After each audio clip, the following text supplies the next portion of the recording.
চিরকালের মতন তোর জন্ম দেওয়া মা বাবাকে ছেড়ে দিয়ে তুই আমার কাছে এসেছিস।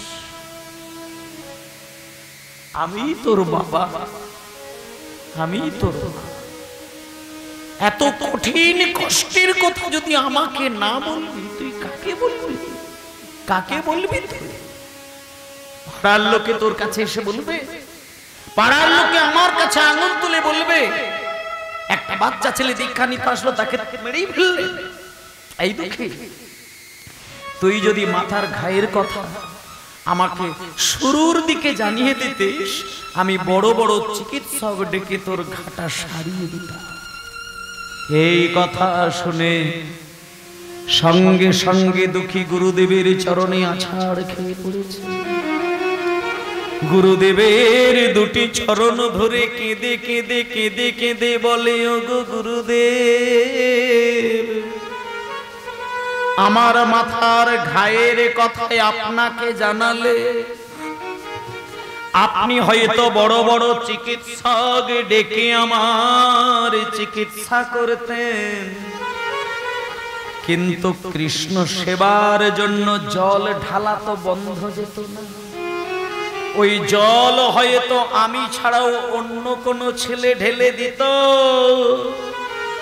কিন্তু ওহে গুরুদেব, আমাকে যদি চিকিৎসা করাতে হতো, আমাকে তো এক জায়গায় শুয়ে বসে থাকতে হতো। ওগো গুরুদেব, দয়া করে আপনি আমার চিকিৎসার ব্যবস্থা করে দিতেন বটে, কিন্তু আমি যে কৃষ্ণ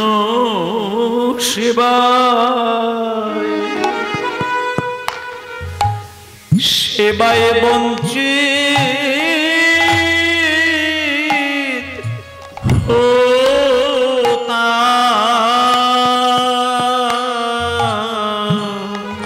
নিতাই গৌর ব্রহ্মানন্দে হরি বল।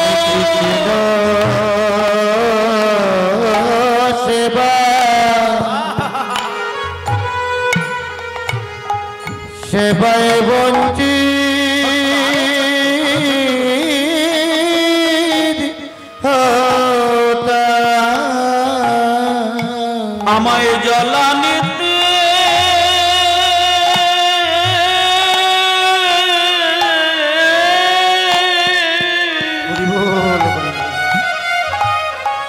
আমায় নিষেধ করলে, আমি কৃষ্ণ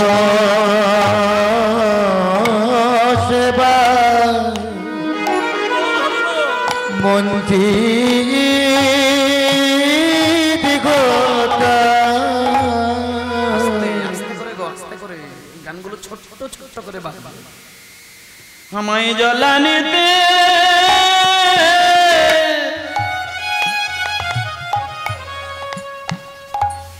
নিষেধ করলে, বাবা আমার যেটা মনে হয়, কোটি কোটি জন্মের তপস্যা না থাকলে একটা মানে ছোট্ট ছেলের মুখ থেকে এই কথা আসতেই পারে না। মানে যেখানে ঘা শুধু বললে ভুল হবে, পুঁজ রক্ত গলে গলে পড়ছে, আবার ইতিমধ্যে সেখানে পোকা বসে গেছে, কতটা তীব্র যন্ত্রণা, সেখানেও কিন্তু জল ঢালা বন্ধ করে। গুরুদেব বলল, আমাকে বললে চিকিৎসা করে সারিয়ে দিতাম। উল্টে গুরুদেবকে বলে দিচ্ছেন, গুরুদেব আমি যদি চিকিৎসা করতাম তাহলে তো কৃষ্ণ সেবা থেকে আমি বঞ্চিত হয়ে যেতাম। এত বড় কথা কে বলতে পারে? কোটি কোটি জন্মের তপস্যা না থাকলে কথা মুখ থেকে আসে না, হৃদয় থেকে কোনোদিনই ভাষা বেরোয় না। আজকে গুরুদেব বলছেন, ওরে দুঃখী, আমি যদি তোকে দীক্ষা না দিই, আমি ভগবানের কাছে বড় অপরাধী হয়ে যাব রে। আয় বাবা, আমি তোকে দীক্ষা দিয়ে দিলাম, চলে যা, তুই চলে যা মধুময় শ্রীধাম বৃন্দাবন। সেইখানে গিয়ে তুই জীব গোস্বামী পাদের চরণে আশ্রয় গ্রহণ করবি, আর সেইখানে গেলে তুই কৃষ্ণ সেবা জানতে পারবি। আজকে আমি তোকে দীক্ষা দিয়ে দিলাম, আর সেই সঙ্গে আমি তোর একটা নামকরণ করে দিলাম। আজ থেকে তোর নাম হলো কৃষ্ণ দাস।